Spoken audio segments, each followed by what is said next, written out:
Thank you, Susan.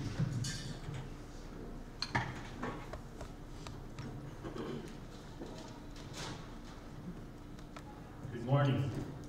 On behalf of the rural municipality of Gimli, all of our residents and our employees, Councillor Peter Holfier, Councillor Thora Paulson, Councillor Cody Magnus, and Councillor Richard Petrowski, welcome to Gimli. We have lots to offer in our community. In the summer we have the Icelandic Festival, the Gimli Film Festival, and in March we have the Gimli Ice Festival. Also the new Iceland Heritage Museum, the Gimli Art Club, and the Gimli Glider exhibit, just to name a few things. And a special thanks to Bison Transport and Sport Manitoba for choosing Gimli for this year's conference.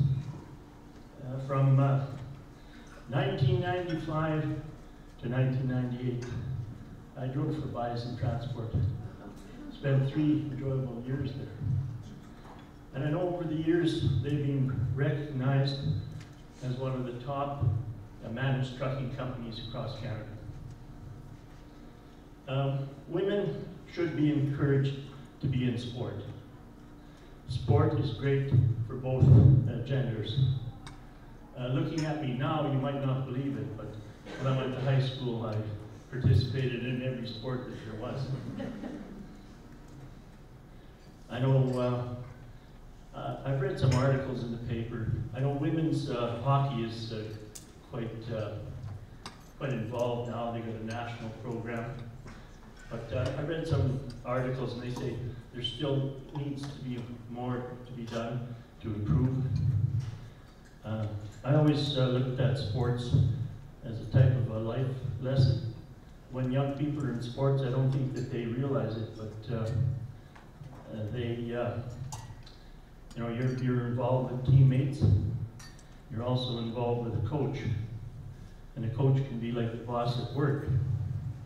You also have a referee in most sports, so that's just like a type of a police officer. So it's life lessons that you learn in sports. I always believe that. I want to thank each and every one of you in this room for taking the time off your daily schedules, because you had a plan to come here. You had to sacrifice something from your personal life to come to this conference to better women in sports. We can go beyond that. We've had quite a few women on our councils in Gimli over the years. And we had a couple of lady mayors also here over the last 40 years. So there's definitely opportunities. So please take them. Thank you so much.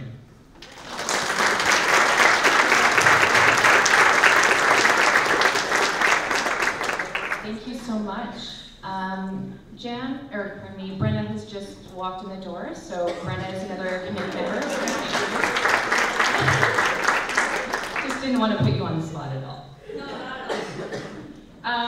Now I'm going to introduce Bison Transport. They, again, are our title sponsor for the conference, and I will be asking Tracy Clark, Director of Driver Recruitment and Retention, and one of Bison's female drivers, Esther, to come up in just a moment. Tracy, again, is the Director of Driver Recruitment and Retention for Bison Transport. She's visiting us today from Calgary, Alberta. She has brought, at least not the snow. No, so that is okay, for sure. Tracy grew up in a large family in southern Alberta, where she was involved in a variety of sports, including hockey, fastball, volleyball, and basketball. Tracy went on to play college volleyball, being named to the ACAC All-Star team in 1996. And Esther Nemeth was Bison's first female driver to reach 2 million consecutive safe driving miles. She's been recognized by industry leaders, most recently as the finalist of the TCA's Company's Driver of the Year. Esther joined the Bison family in 1999, is an in-cab instructor and driver. Please come on up, Tracy and Esther.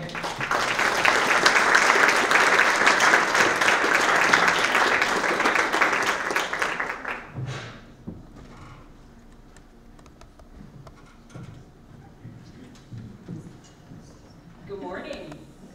How's everyone feeling? Good. So LeadHERship Conference. My name is Tracy Clark, and as mentioned, I'm the Director of Driver Recruitment and Retention.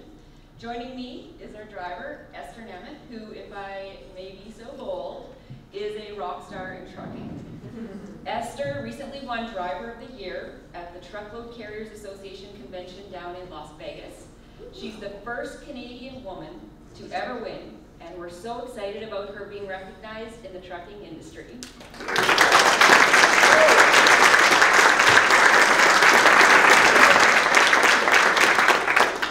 So Bison Transport is North America's safest fleet. You probably recognize our gold trucks almost everywhere you go. And at Bison, gold is not just a standard, it's a lifestyle. The same can be said for sports. Gold is the ultimate prize, and you have to work hard to achieve it. Bison celebrated its golden 50th anniversary this year, and it's thanks to the dedicated men and women, and let's give a shout out to the women, who keep our industry moving. So we're very proud to be sponsoring this event today and celebrating the strong women in sport who are pushing themselves to the limit to be the best that they can be. Seeing everyone gathered today, I am reminded that there is strength in numbers, knowing that women from all backgrounds are coming together with shared interests to inspire each other. It's very powerful.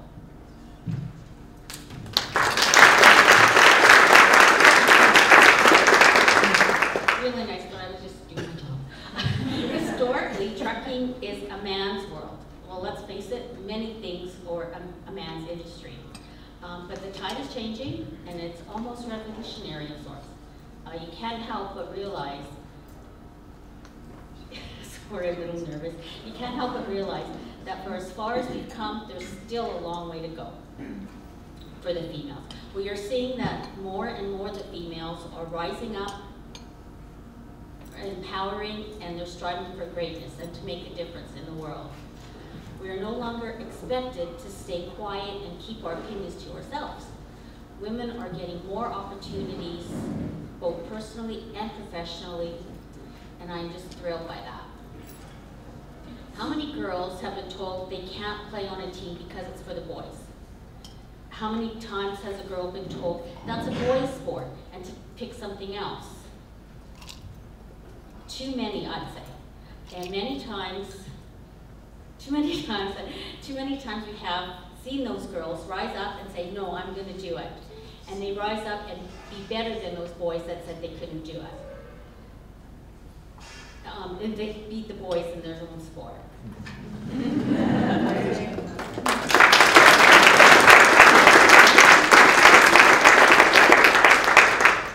So at Bison, we do encourage our teams to challenge themselves and get out of their comfort zone, to try new things, to learn, and to grow. Likewise in sport, when you push yourself to the limit, you try to run just a little bit faster, skate just a little bit harder, or swim a little bit longer. The biggest challenges in life are the ones we put on ourselves to be better than we were yesterday. So we're going to be hearing a lot of inspiring stories for the rest of the weekend, and we heard some great ones last night. Probably one of the most fascinating stories that I've heard in a long time is that of Olympic great Cindy Klassen. So even though Cindy Klassen began speed skating at the ripe old age of 18, she went on to represent Canada at 3 Olympic Games, winning 6 medals, including a gold. She moved from Winnipeg to Calgary to train at the Olympic Oval and never looked back. She is the only Canadian Olympian to win 5 medals in a single Olympic Games, and the first female speed skater to win 5 medals in a single Games at the 2006 Winter Olympics. In honor of her outstanding achievements, she was chosen the flag bearer in the closing ceremonies of the 2006 Olympics in Torino, Italy. Retiring in 2015, Cindy took a step away from the sporting world and fulfilled a childhood dream by becoming a police officer for the Calgary Police Service. Just this past winter, Cindy returned to the skating community and had the tremendous privilege of coaching the Manitoba speed skating team at the Canada Games in Red Deer, Alberta. Cindy feels blessed for the way sports has enriched her life, and is honored to have the opportunity to share stories of her journey to inspire others. So here to share her incredible story that has many twists and turns, like literally, here is a 6-time Olympic medalist, Cindy Klassen.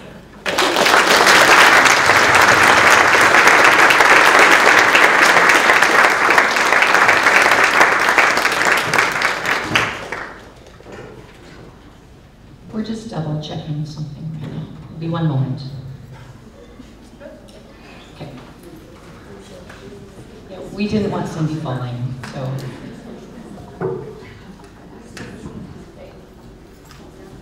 Awesome, thank you so much. It's so great to be here in Gimli with all of you. Even though I live in Calgary now, I've lived there for about 20 years. Manitoba is home to me, and every time I get to come back, I'm so happy to be back here and to be able to spend time with family and friends as well. I do have a PowerPoint. It's mostly just pictures, and there's going to be a video, so I don't know if you guys, if you want to move over, if you don't mind not seeing it, that's fine too, so it's your choice. I think it's so awesome that all of you have come out to this leadership conference here in Gimli.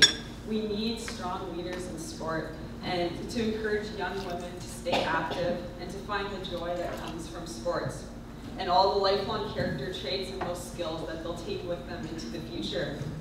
So this morning I'm going to share some stories from my past as an athlete with some points that I've learned that have helped me along the way, and I hope that they can help you to encourage these young females as well as you work in these roles of influence. So through my talk this morning, if there's just one thing that you can remember out of all of it, I just hope that you can remember that all of us are people of influence. No matter where we work, where we live, what position we hold, we all have the potential to make a difference in the lives of others. We don't even need to be in that formal leadership role. It could be through family, work, leisure, and then of course, sport. You'll see in a lot of the stories I shared this morning that there were so many people that had a positive influence in my life, and without them, I never could have got to where I did.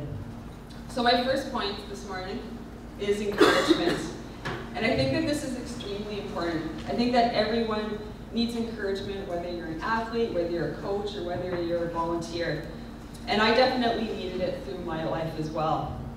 And so I'm going to share with you 2 stories of encouragement that really kind of inspired me. And the first one is that it doesn't need to be anything special. So when I was in grade 4, I signed up to be a gym helper in class. And what that meant was me and another classmate would come early before class started that day, and we'd help our gym teacher set up the gym for the day. And that might mean doing something as simple as like taking out like a bucket full of hockey sticks for floor hockey that day, or maybe assembling an obstacle course, or maybe fitness challenges or things like that. And after we finished doing that, the best part of it is that we got free reign of the gym until school started, and which was kind of nice, especially in Winnipeg when it's minus 30 degrees outside. It was much nicer to be inside and playing sports. And so one of the things we loved doing was playing basketball. And I think back then, probably my basketball skills were just like pushing it with 2 hands up like that. And I didn't know what I was doing. But there was a custodian in our school, and every so often he'd stop by and he'd come and help us shoot hoops. And he actually was the first person that taught me how to shoot a basketball. And I just remember being so grateful to him that he would just take that time out of his day to come and spend with us and teach me how to shoot a basketball. And really, I mean, I didn't start playing basketball until junior high, but it gave me that confidence because when I did hit junior high, all of a sudden I knew how to shoot, I knew what I was doing. And it also gave me that confidence going into other sports, thinking, hey, I picked up this skill, maybe I can pick up other skills in other sports. So it really meant a lot to me. And the thing is that he wasn't a teacher, a principal, a librarian. He wasn't even a teacher's aide. He did the jobs that are kind of the least desirable, things like cleaning up after people, cleaning up the washrooms, fixing things around the school. But his act of kindness and showing me how to shoot a basketball meant the world to me and really gave me that confidence going forward. And so it was a good reminder to me, just as an adult, that it can be something so simple, but those little things can really have an enormous impact on someone's life. We could be doing anything from coaching to refereeing to volunteering, and we all have that opportunity to make a difference. So also, words of encouragement really show that you believe in a person. And I learned how important our words are and how much hope you can derive from words of encouragement. So I grew up in a family of 6. I was the oldest, followed by my brother and 2 sisters. And in the summers, we'd spend all our time out at the lake. Maybe you guys know this area. It's an opening park. I'm not sure. A lot of people from Winnipeg don't even know where it is, but it's kind of in the middle of nowhere.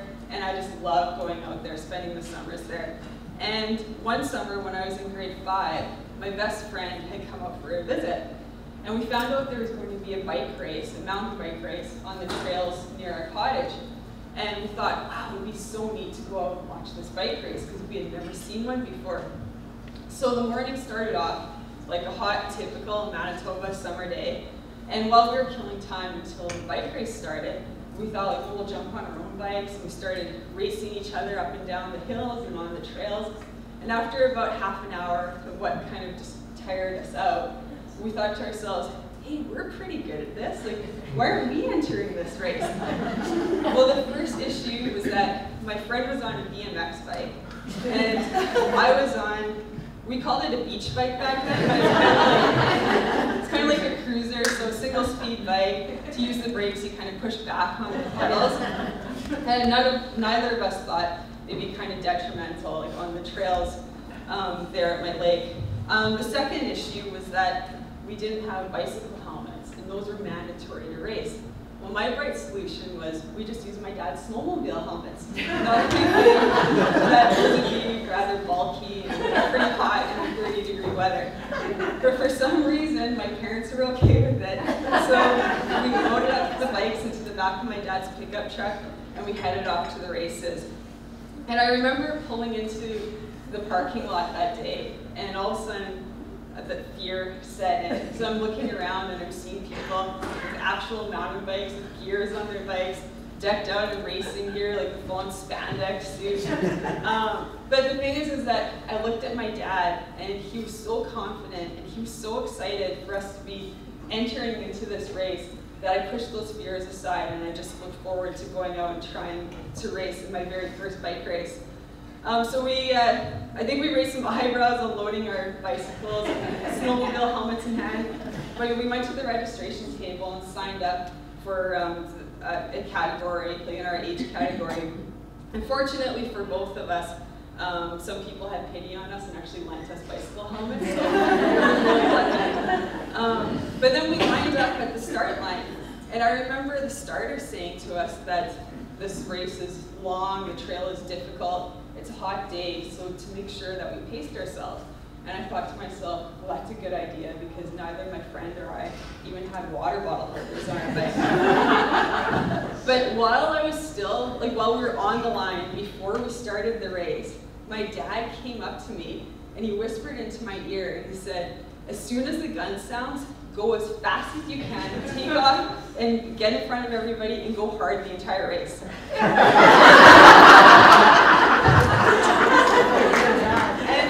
That's what I did. I took off and I never slowed down. And partway through the race, like I remember feeling my legs like just burning and my lungs were screaming at me. But I thought back to my dad's words of encouragement to give it my all. And I just kept going. And there was a kid that was behind me for about half the race. He ended up passing me. But at the end of the race, I ended up crossing the line in second place. And I had never been so tired or thirsty in my entire life. But just that feeling of satisfaction that I had gone out there, I had done my best, and my dad's words of encouragement really carried with me, not only through that race, but also through life. Unfortunately, my friend's bike broke down, but we still had a lot of fun. It was my first taste of racing. So through my dad's belief in me and his encouragement, I learned how important it is to give it your all, and I took that with me. I also realized how much encouragement made a difference to me. If someone believed in me, it would give me strength, and I could carry that with me for months, and it would help me whenever I faced adversity. I'd think back to those words of encouragement, and they would really help me. So I just want to encourage you, as I hope you know that the roles you are making, or the roles you are in are making such a difference in the lives of countless girls. The time you take to invest in their lives, to teach them new skills, instill positive character traits, and to show them you really care makes such a world of a difference. They need strong leaders that are there for them as they go through the ups and downs, not only in sport, but also in life. And having that support system is so huge, because you never know. They may have a strong support system at home or in their their relationships, but not everyone is that lucky. They may have family and friends who are discouraging them from staying active and continuing on in sport. But to have strong role models to encourage them in life and in sport makes such a difference in their lives. So my second point that I want to share with you is courage. It takes courage to be in any form of leadership, including leading females in sport. And we know that there aren't as many females in sport leadership roles as men. And so sometimes even that can take courage in itself, being in a sport that's predominantly male-led. I also think a lot of these girls themselves are in need of courage to continue in sport. From what I've read, girls drop out of sport 1.5 times the rate that boys do. And one of the reasons I found it is through peer pressure. So their friends aren't playing the sports, and they really want to fit in, so they feel like they need to take a step aside and quit sports. Well, growing up, I found that I needed a lot of courage to continue on in sport. But because I had a dream or a goal, it gave me the courage to keep on. So when I was growing up, I played a ton of different sports. And here's just a picture of just some of the sports I played. I tried baseball for a year. That didn't work out too well. You can see me posing in my cool 80s gear, like thinking that I'm really good, but I don't know if you can even tell on the screen, but above my left eyebrow, there's a black mark. I don't have eyebrows, so that's not an eyebrow there. Those are stitches, because I tried to catch the ball, and the ball ended up hitting my glove and hitting my forehead. So baseball didn't last that long. And then field lacrosse I played down here. I love that sport. It was just a blast. The hardest part about it though is that you have to wear skirts to play the games. And I was a bit of a tomboy growing up, and so it took everything within me to actually put on a skirt to play a game. But my favorite sport, all of them, was hockey. And my parents found out when I was at a young age that women's hockey was going to be in the Olympics for the very first time in 1998. And that soon became my goal in life. I just wanted to represent Canada at the Olympics, win that gold medal, and that was my dream in life. And as you can see in this picture, the team picture, I'm the only girl on the team. And so it was tough. Like growing up, there weren't many girls playing hockey. I think there was one other girl in my league. And the first number of years, it was fine. I mean, I felt like just like one of the guys. And to tell you the truth, like every team that I played on, the guys were awesome. They always made me feel a part of the team, like one of the guys, and that was great. But the hardest part was some of the players on the other teams didn't really appreciate having a girl in their league. And so the hardest part for me was in the summers, I would go to hockey schools. And all of a sudden, I wasn't with my teammates anymore, and that was tough.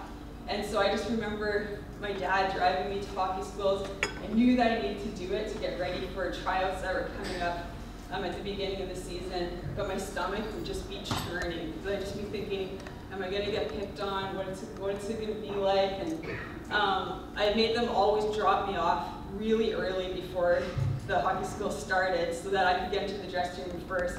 I know it's kind of crazy, but I would think if I'm there in the dressing room first, then someone would have to choose to sit beside me. And it wouldn't be like coming into the dressing room and finding a spot and then sitting beside someone who didn't want me there. And so that was nerve-wracking. I just remember feeling sick to my stomach whenever I went to the hockey school, because I was so nervous about getting picked on and being teased, being the only girl there. The second part that was tough was throughout my teenage years, I had developed really bad acne. And I remember helping out with this kids group at my church, and one of the kids came up to me and he said, "Wow, you have so many bruises on your face."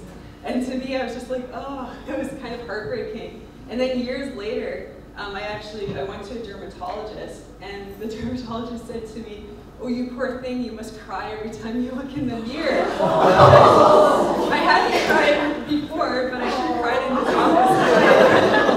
So being a teenage girl, like it was tough on me, like being the only girl and then having really bad acne, it was tough. And then to make matters worse, I thought one year, you know what, maybe I'll just like cut my hair because then they won't be able to tell that I'm a girl when I'm on the ice. And that kind of backfired, so I remember being in the bathroom many times and people would freak out because they thought there was a boy in the bathroom. So, but the thing is that the thing that kept me going was that dream of making it to the 1998 Olympics. And so, just having that goal in my heart, that gave me the drive to keep going, and I was able to push back those fears, go to the hockey schools that I needed to go to, and keep working towards my dream. I ended up making the top teams in boys hockey until I was about 15, and then the guys were just getting too big for me, and so I ended up switching to women's hockey at 16, and there was actually a lot of women playing hockey, and so I was in a league with women in their 20s and 30s, and it just seemed like everything was going according to plan to make it to the Olympics. And so in grade 12, in 1997, a year before the games, I got the call to come out to Calgary to try out for the national team. And I thought, this is it, I've made it, the tryouts are going to go well, and I'm going to be going to the Olympics the following year. So I went out to the tryouts, and I thought they had gone really well. I did my best, and then after coming home, I found out that I had been cut from the team. And I was devastated. I was just distraught because this is something that I felt like I worked my whole life for. I thought I was really on pace to make the team, and then to get cut was really, really hard on me. But I had to think forward. I had to decide what I was going to do next. So I thought, well, I'm 18 now. In 4 years, I'll be 22, and maybe I'll get stronger, and I'll just focus on the next games. So in 97, I went into my first year of university and was playing hockey, but I needed something else to do. And I was used to playing all the high school sports like basketball, volleyball, badminton, and all that stuff along with hockey. And now all I had was hockey. And so I was trying to figure out what I was going to do with the rest of my time. And my parents suggested speed skating. Well, my first reaction was absolutely not, because there's no way I was going to put on one of those tight skin suits. I found this at my parents' place last night. This is my first speed skating skin suit that I ever wore. Yeah, and just it took me a full year to actually work up the guts to put one of these on. But the other thing was that the long blades, those are another thing. Like, they looked funny to me. I didn't really want to wear them. And this here is actually a picture of a clap skate. And so basically in skating, what happens is when you get to the end of your stride, the blade stays on the ice until you lift your foot off the ice, and it just gives you that little extra push just having the blade on the ice. And when you lift your foot off, it claps back into place. And so that's why it's called a clap skate. And so to me, the sport just looked too out there. I couldn't do it. But my parents kept pushing me, and I thought, you know what, I'll just get them off my back and I'll go to a practice. And I thought, it can't be that bad. So they had a connection in one of the clubs, one of the coaches there, and I got set up. I went to my first practice, and I thought it would be just like hockey, but faster, because the blades are so long. Well, boy, was I in for a surprise, because I stepped onto the ice, and the long blades are so awkward to use that there I was, 18 years old, just struggling to get around the ice surface, and little 5-year-old kids are flying past me. So it was a very humbling experience. And my parents thought, like, I was pretty quiet the first few times I came home from practice, and they thought for sure I was going to give it up. But I really enjoyed the challenge of it, just seeing, like, what can I do with speed skating? Can I improve on it? And so I went back to another practice, and it wasn't long before I was hooked on the sport. And in that very first year of speed skating, I remember watching the '98 Olympics that winter and being glued to the television set anytime speed skating came on. And I remember watching Katrina LeMay go and win gold, and then Susan Ock, who's from Winnipeg, she won a silver medal. And I just remember being so inspired by these athletes and thinking to myself, you know what, maybe one day I can be at the Olympics in speed skating instead of hockey. And at the end of that first year, one of my coaches, Anne Rishmansky, she saw something in me and she said to me, you know what, why don't you try giving up hockey for 1 year and just see what you can do in the sport of speed skating. And so that's what I did. In my second year, I quit hockey for the year just to see what I could do. And I made a deal with myself because I was still young enough to try out for the Canada Games team. And so I thought if I make it to the Canada Games team in speed skating, then in my third year I'd move out to Calgary where the national team trains out and pursue it full time. Well, not only did I surprise myself by making the Canada Games team, I also qualified for the junior national team. And I got to go to Junior Worlds, and I won, surprisingly, I won a gold and a bronze medal there. And so that kind of like just solidified it for me that I was going to pursue speed skating. And that following year, I ended up moving to Calgary and getting the chance to be on the ice surface with skaters like Katrina and Susan. And so through these experiences, I learned all about courage.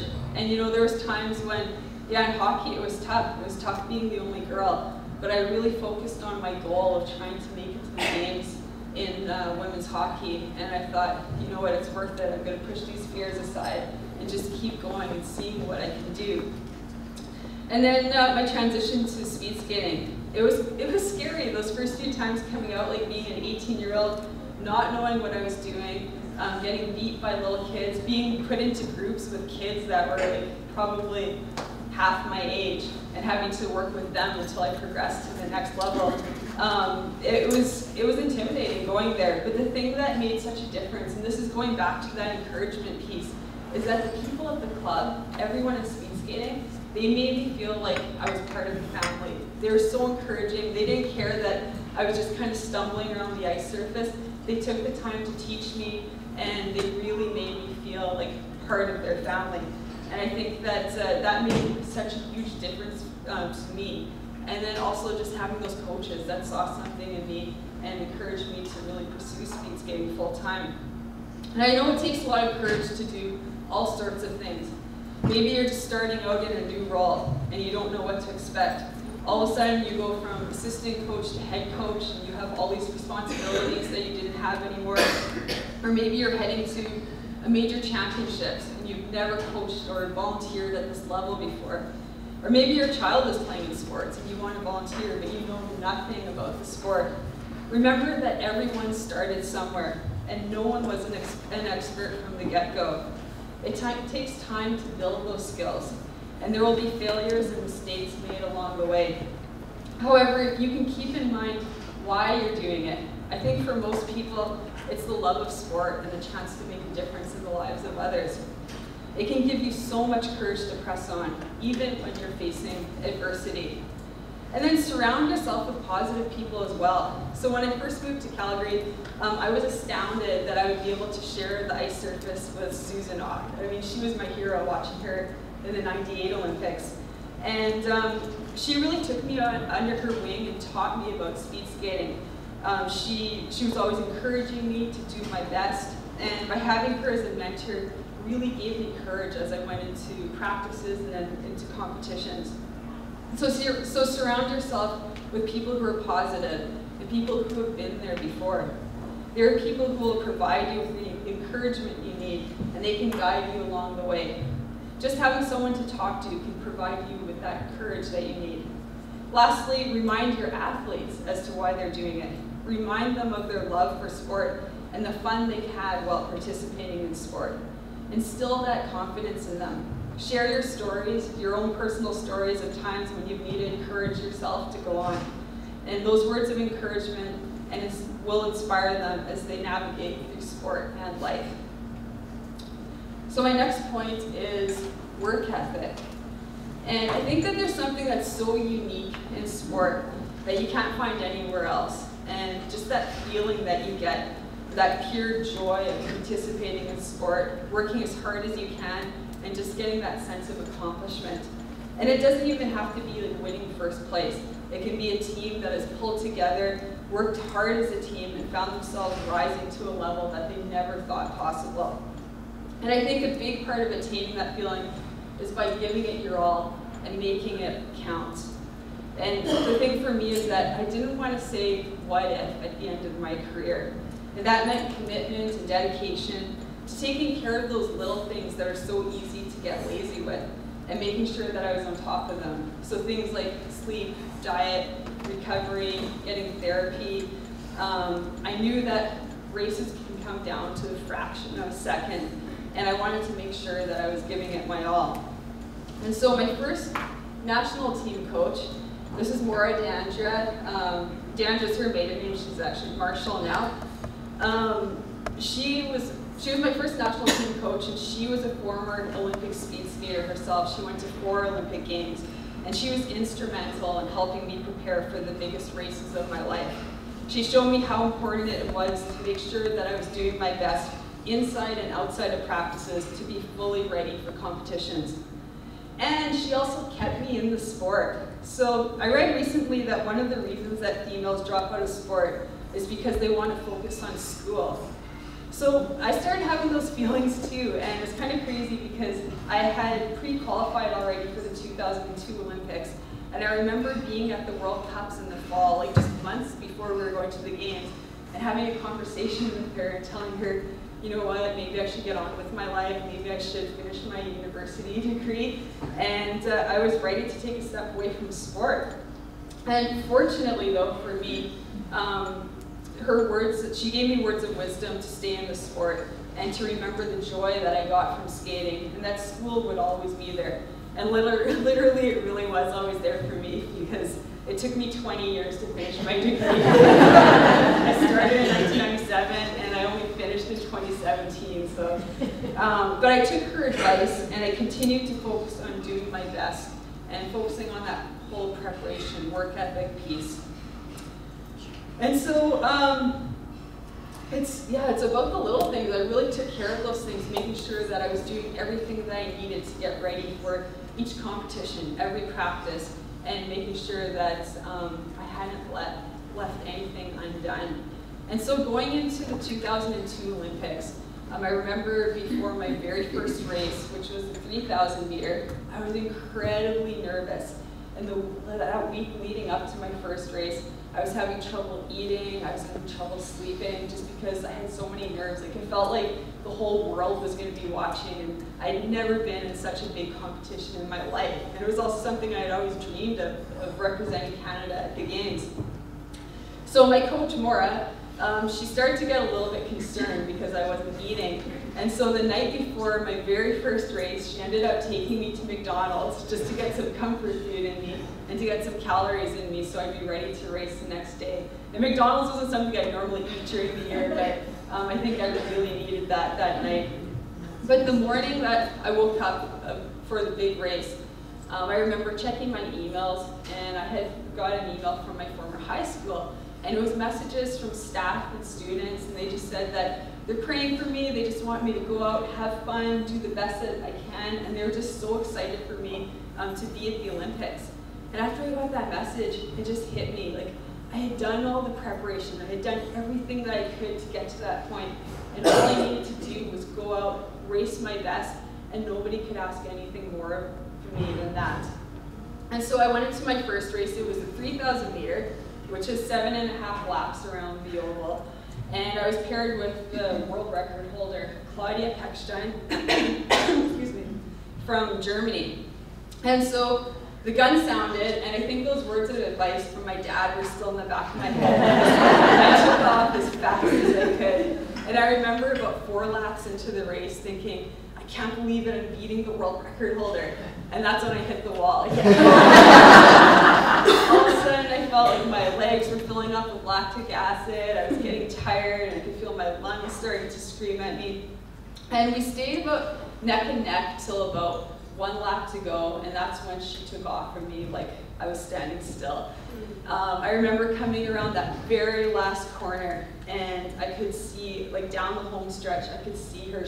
She looked like she was miles away from me, and I could see her crossing the finish line, raising her arms and cheering, and the crowd erupting, and I was just thinking to myself, keep moving, don't fall, don't fall. And when I finally made it to the finish line, I ended up stepping across the line and looking up at the leaderboard, and my name was in second place. And there was only one more pair left to go. And so there was a chance I could get booted off the podium, but fortunately for me, only one of those skaters ended up beating me, and I ended up winning a bronze medal in my very first race. And I actually brought the medal with me, and so it's kind of cool. It's supposed to look like a rock that's come out of the riverbed.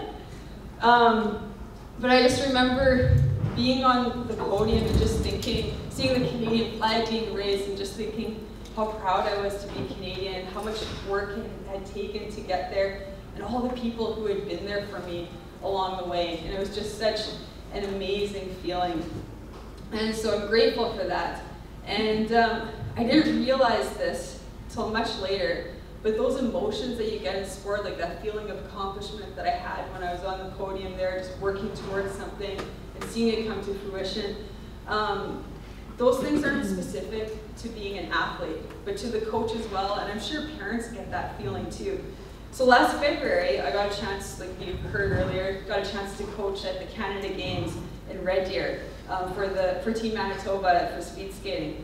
And it was just an amazing opportunity to be able to give back to the sport. And to be honest, I can't take credit for how the team did, because I was there only for those 2 weeks because they needed a female coach. And so normally throughout the year, Tyler Dara, the provincial coach, he was their coach, and he can take credit for all of their accomplishments because he just did an amazing job with them. And he instilled that work ethic in them and had them prepared as best as they could be for that competition. Well, the thing is that I couldn't believe what it was like. That was my first time coaching. I couldn't believe what it was like to be a coach. I got a sense of it just from having coaches throughout the years, but never being one myself.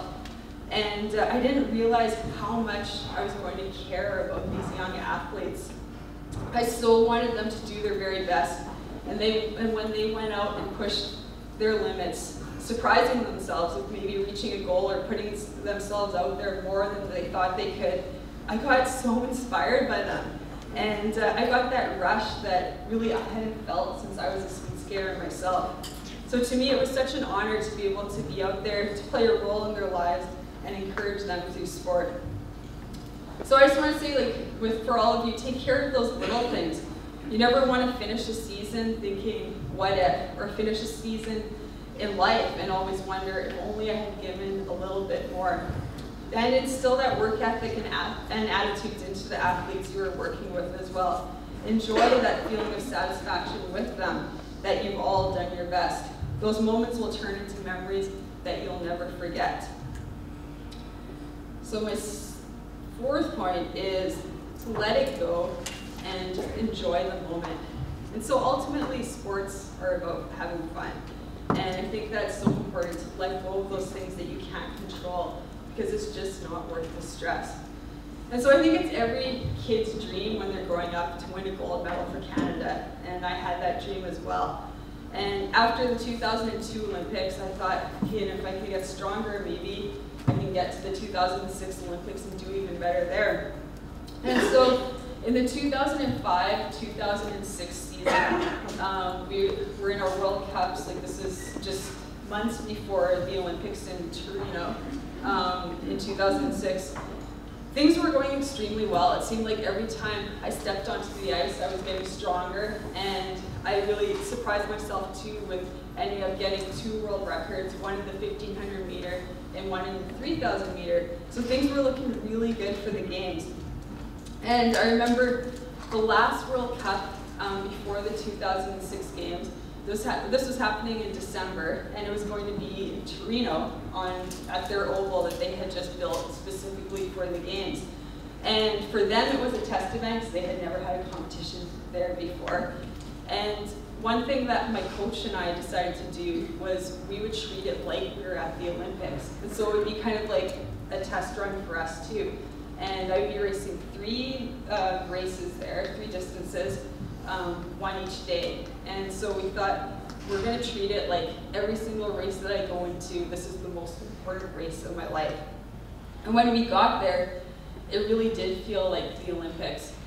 They had all the bright lights shining in the oval, and they had volunteers ready because this is a test event. They didn't want to mess up, so they were doing the best that they could. They had the media scrums exactly like would be at the Olympics when they take you downstairs through this little lineup, and it felt like the Olympics. They also had these banners everywhere. So the slogan said, "Passion lives here." That was everywhere in the city. So to me, it did feel like the Olympics. So my very first race was the 1500 meter there. And this was my strongest distance. Like I said, I was the world record holder in that distance, and I held it by a second and a half. So that's quite a bit of time. And I was the favorite going into this race. I was the second last pair to race, and I was up against Claudia again, the girl that I had raced in the 3000 meter in 2002. And I don't remember much about that race, but I do remember that it was good. I found that if I had a good race, I didn't remember much about it. If it was a bad race, I remember every single stride, how much I was hurting, and not a good thing. But this one was good. It was a good race. I ended up racing and came out with a time of 1 minute, 57 seconds, 0.62. But the last pair included a skier named Annie Friesinger, also from Germany.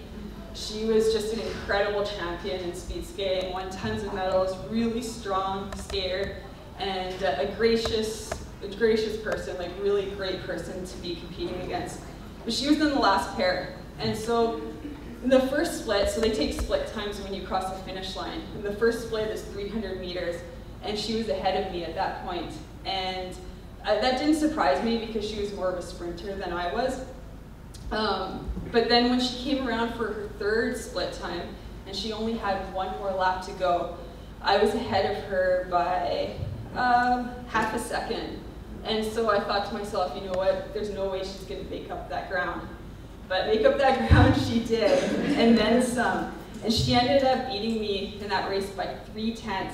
And that meant her last lap was 8/10 faster than my last lap. And to me, like, it seemed like just an incredible amount.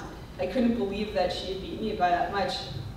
And I remember that bus ride home, or bus ride back to the hotel. It took about 30 minutes to get back to the hotel. My coach and I sat at the back of the bus, and it seems crazy now, but it was like, I was just like, the wheels were spinning, and I was thinking, like, what happened out there? Because I hadn't made any mistakes. I thought maybe if I had slipped in a corner, maybe I had a bad corner entry or something like that, that could be the reason why she ended up beating me that day. But really, there was nothing. I had gone out there and had the best race of my life, and she was stronger than me. And so we got to the hotel, and I was still trying to figure things out in my head. And my coach and I sat there for a while. I ended up going up for dinner with my teammates and stuff, and later on that night, while I was getting ready, packing up my stuff to get ready for the next day of racing, it just kind of hit me that, you know what, I had done my best, and that's all anyone could ask of me, including myself. And I really needed to let it go because she had just been the stronger skater that day, and there's no way that I could control that. I had raced the best of my ability, and she just came out on top, and I really needed to be satisfied that I had done my best. So the next day was the 3000 meter, and this wasn't Annie's strong suit, she was more of a sprinter. And I was the last pair, which is a huge advantage because then you can see the times that everybody's posting, and you know the exact lap times that you need to be able to win the race. And so Annie, surprisingly, had posted the fastest time that day. Her time was 4 minutes, 5 seconds, 0.46. And so I went into that race, and for 6 of the 7 laps, I was in first place. And all I had to do was maintain my speed in that very last lap to end up coming out on top. And what happened? I didn't have the energy, and in the last lap, I lost too much speed and crossed the line in 4 minutes, 5 seconds, 0.7. So I lost by a quarter of a second to Annie again on my second day of skating. Again, I had to settle for second place, but this time I was in a much better headspace. Again, I had felt like I had gone out, I had done my best, and I was really happy with the way that I had performed and proud of that. However, I still had one more day of racing left, And so again, treating it like it's the Olympics, this is the biggest race of my life, I was feeling strong and ready. And what happened in that race? Annie beat me again by a quarter of a second. And I had to settle for second again. But again, I had done my best, and I really couldn't control what other people were doing. So fast forward a couple of months, and I was at the Olympic Games in Torino. So I ended up qualifying for 5 distances. The first 3 races were the 3,000 meter, the team pursuits, 1,000 meter, and then it was the 1,500, which was my strong suit. And the last race was the 5,000 meter. And I mean, I had a chance of making the podium, but that was more Claire Hughes' race. Like she just, at the end of 5,000 meters, like she was just getting stronger at that point. And for me, that race was, it's 12 laps long, and for me, it's about 5 laps too long. So anyway, I did well at the beginning. The first 3 races, I ended up winning a bronze medal and 2 silver medals. One of the silver medals was in the team pursuit, which is really neat to do that in a team sport. But my 4th race was the 1,500 meter, and that was my best race out of all of my races. And I really felt like, you know, if this is my opportunity to win a gold medal, it would be in this distance. So I just kind of had that last chance, and there was also pressure on me. A lot of people were expecting me to do well in this race. And so the night before the race, and this happens in all speed skating races, is you find out who you're paired with. And I found out that I was paired with Annie. And the crazy thing too is that we hadn't been paired together for, I think it was about 2 years. We kind of raced like head to head like that before. And to me, I was just so excited about this opportunity. I mean, she was actually the Olympic champion in the 1,500 meter and from the previous Olympics. And I just thought, you know what, I couldn't have a better pair. She's such an incredible speed skater, and I was excited to race her. And I didn't even think about those races a few months prior, how she had beat me every time I had stepped onto the ice. And so I woke up that morning, the morning of the race, and I felt confident and at peace. And those thoughts of the races prior didn't even enter my head. And I found out, like, a neat thing is that if you take your focus off of those things that you can't control, I couldn't control what she was doing. I didn't dwell on like how strong she looked or anything like that. If you take your focus off of those things, it takes away that narrowness of mind and can open your eyes to the positives. And so what happens at races usually is that people will get on the ice a couple of hours prior before they actually race. And just to touch the ice, like maybe get a little bit of intensity in, just so that when they actually come to the race itself, it's not a surprise to the system. So I was on the ice a couple of hours before the 1,500 meter, and I remember finishing that practice, and I saw that they opened the doors to let the spectators in. And I saw this kid come running in, and he was waving a Canada flag, and he ran across the stands. And I thought to myself, oh, I want to go and talk to that kid. So I skated over to the corner, and I kind of called him down to the ice surface. And he was just beaming. He was so excited to be there. He said that him and his dad had come from Toronto to watch the Olympics, and they had been to a bunch of different competitions. And then he showed me his flag, and he had a bunch of Canadian athletes that had signed the flag already. And so I signed it for him and chatted with him for a bit. And as I skated away to get ready for the race, I just thought to myself, you know what? I want to show this kid how much fun the sport of speed skating is. And to me, he was my inspiration that day for that race. And so, so I went into the race, and like I said, I was paired with Annie. And after the start of the race, the first 300 meters, she ended up being ahead of me at that 300 meter point, just like she had been a few months prior in Torino.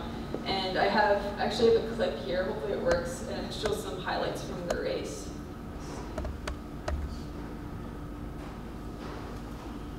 Maybe no sound.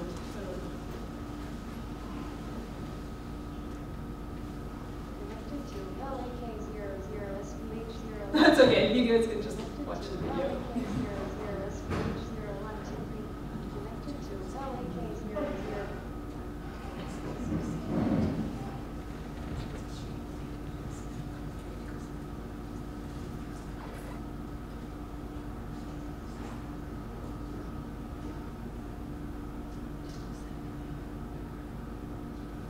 So that was a 300 meter there. She's ahead of me.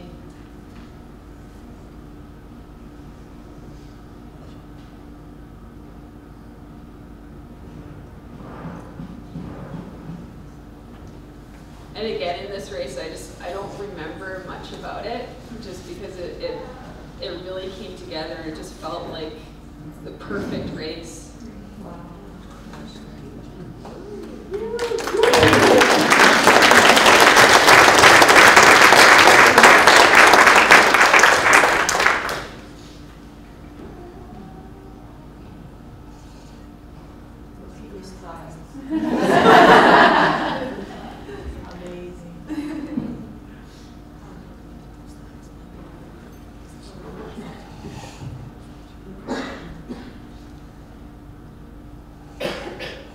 And the crazy thing is, Annie didn't even make the podium. Take that, Annie.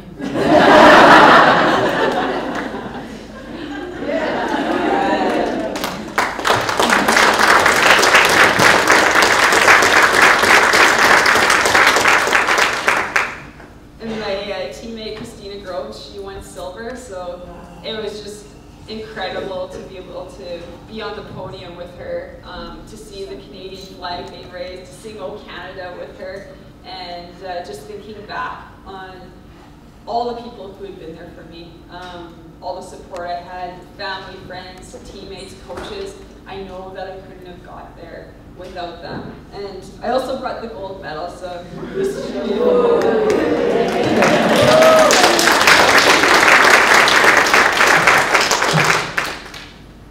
And so I just have a picture of Christina and I, and just, yeah, it was really amazing to be able to be up there on the podium with her, to have a teammate up there. And also, so after, the neat thing is that after that podium ceremony there, we got some flowers, and I went over to the corner where that boy was, and I was able to spot him in the crowd. And so I kind of pointed at him, and then I pointed at the flowers, and I handed it to someone at the bottom, and they ended up getting the flowers that was for that kid. It was just kind of like, I thought it's a way to say thank you just for him, like that because he was such an inspiration for me that day. The other thing too is my family was out there, and so it was really neat to be able to share that moment with them as well. And so for me, and I think just as a female in general, I tend to analyze things like crazy. And so it was really easy for me at that World Cup to be analyzing that race and thinking like, what did I do wrong? Like how did I fall short there? But it's so important to overcome that and not worry about things that you can't control. And it made such a difference going into the Olympics, not stressing and worrying about Annie, but just being there, being in the moment, and just enjoying it. Because in the end, you can't control what others are doing or what they say to you, but you can control how you let it affect you and how you react to it. So as coaches, don't worry what other coaches and what other athletes are doing. I remember at some of the bigger competitions, I remember especially the German coaches, we'd be in a practice and they'd be leaning over the boards with their stopwatches, and we'd see them clicking it when another skater from another country was going by. And I was thinking, like, are you even paying attention to your own skaters? Because they're so worried about what the other athletes were doing. And I know in some sports, especially team sports, like, you have to be analyzing the other team, thinking about how you're going to play against them and things like that. But this is productive, and it's not out of a sense of fear of what the competition looks like or what they're doing. I think the most dangerous thing is to act on impulse and make big changes last minute. I remember one of my coaches being shocked at the Olympics because some athletes, by the instruction of their coaches, were doing different types of training at the very last minute, just because their coaches kind of choked under pressure. Their coaches saw other athletes looking strong, and they panicked, thinking that their athlete needed a little more, a little bit of something else to be ready. So please trust in your programs, the things that you've been working on all year to get your athletes to those big competitions. Don't make rash decisions based on what other people are doing. If you've done the preparation, your athletes have done everything that they can, and they're as ready as they're going to be, and you have nothing to worry about. And athletes pick up on that themselves. I remember feeling confident because my coach wasn't budging and he knew that he was going to stick to his plan. And this was so reassuring to me and really gave me that confidence boost. Finally, as an athlete or coach, worrying about things you can't control just adds stress and takes away that enjoyment of sport. So focus on the things you can control, and you will find that you have that freedom to be in the moment and to have fun. I found for myself when I was enjoying myself and without the weight of worry on my mind, it would ultimately lead to better performances. And so my last point that I want to share with you is perspective. And my question is to you, where does your identity lie? I think that this is really important, no matter whether you're an athlete, a coach, a volunteer, administrator, or whatever role you find yourself in. It's not the accolades or the achievements that matter most, it's the journey, and even more importantly, it's the people around you. So in 2008, this is 2 years before the 2010 Olympics, which were going to be in Vancouver on home soil, I was in Berlin getting ready for the World Championships. It was about halfway through the week, and I remember checking my phone, and I saw that I had a bunch of missed calls from back in Canada. And then there was also a text message there, and it was from my brother, and he said, "Call home. Lisa," who was my sister, had been in an accident.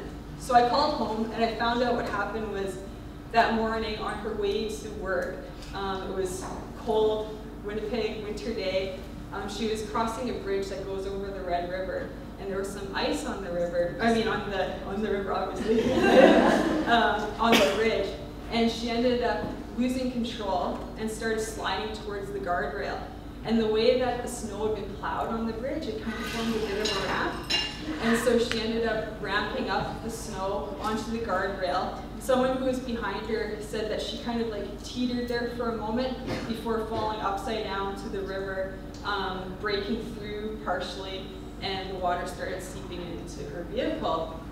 And fortunately for us, and fortunately for her, there was an off-duty firefighter who, his car wasn't starting that morning, and so that delay put him exactly behind my sister's vehicle at the time.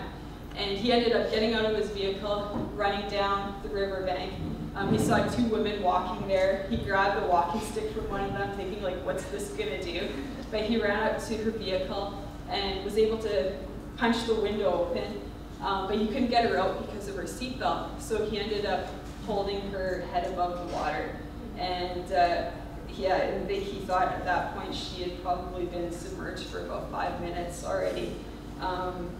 The second person, he took a different route completely than he normally would, and he remembered that he had a filleting knife in his vehicle. So he ended up passing that knife down to the firefighter, and he was able to cut Lisa out of her seatbelt, get her out of the vehicle, and resuscitate her. She was able to say her name and her occupation before she kind of blacked out, and then they took her off in an ambulance to the hospital. And here's just a picture. I don't know if you can see, but it was quite the distance that her vehicle fell. And I just remember talking to my brother, and it sounded like the doctors weren't offering us much hope. And so it said, you should probably want to fly home and to be with the family and be with her. So I booked the next flight home, which unfortunately it wasn't until the next morning. So I had all night to think and pray. I sent emails out to all of my friends and people who I thought would pray for my sister. And then on the flight home, I had to transfer in Montreal before going to Winnipeg.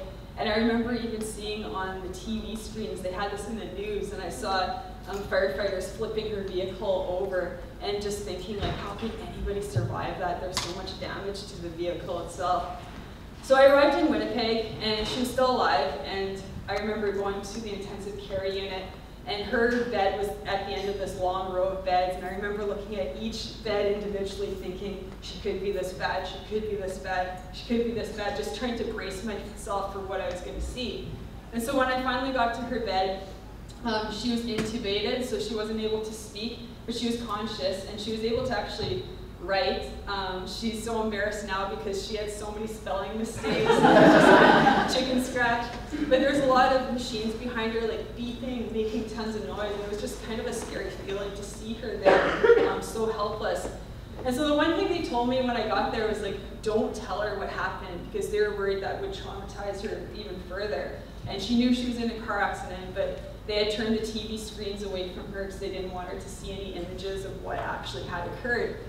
And so unfortunately for me, I sat down, and the first thing she did was she wrote, "I think I know what happened," and then she drew this chicken scratch bridge with an arrow going over it. And so I was kind of like caught like a deer caught in the headlights.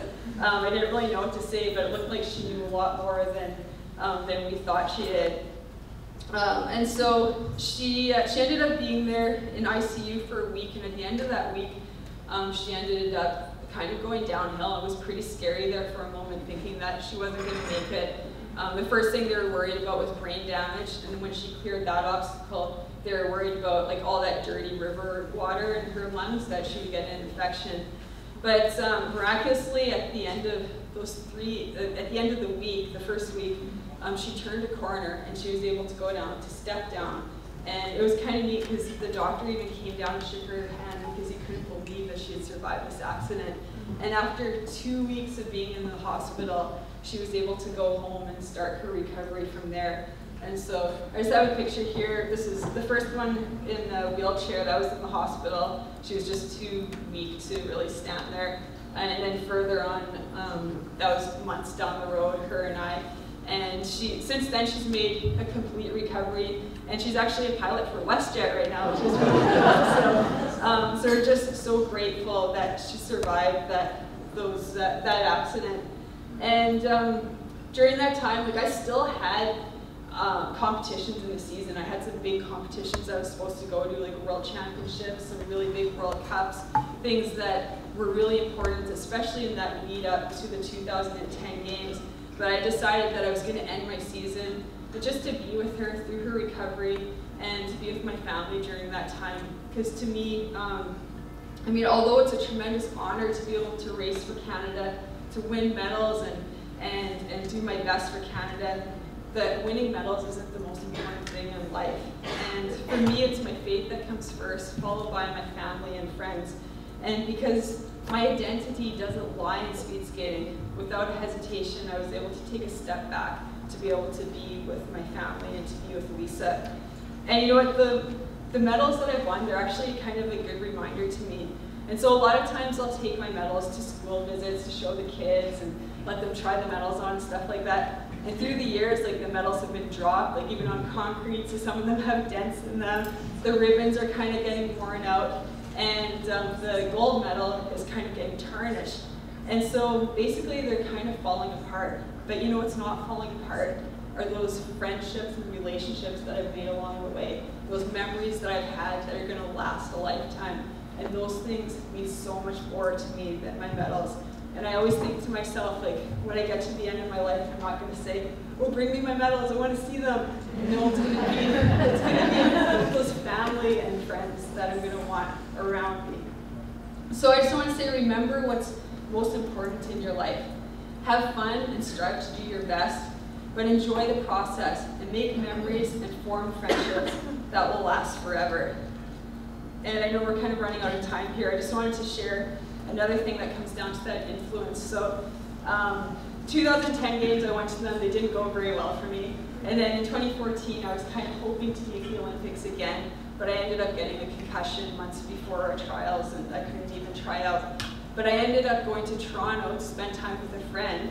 And while I was there, I got an email from that kid from the 2006 Olympics. And he said to me, he's like, "I'm in Toronto, I live here. If you ever have time for coffee, it would be great to meet up with you." So I got a chance to meet with him and his parents. And by then, he was a young man, like in university, getting his business degree. And he showed me he had that Canada flag, and now it was like just littered with signatures from a bunch of Canadian athletes. And he also had those flowers. He had dried them and he kept them. And so to me, it was just really, it was really special to reconnect with them. And it was really awesome because like he had been an inspiration to me that day. And I was just thinking, you know what, maybe I was a little bit of an inspiration to him through his life as well. And so in the end, I just want to thank you for attending this important conference.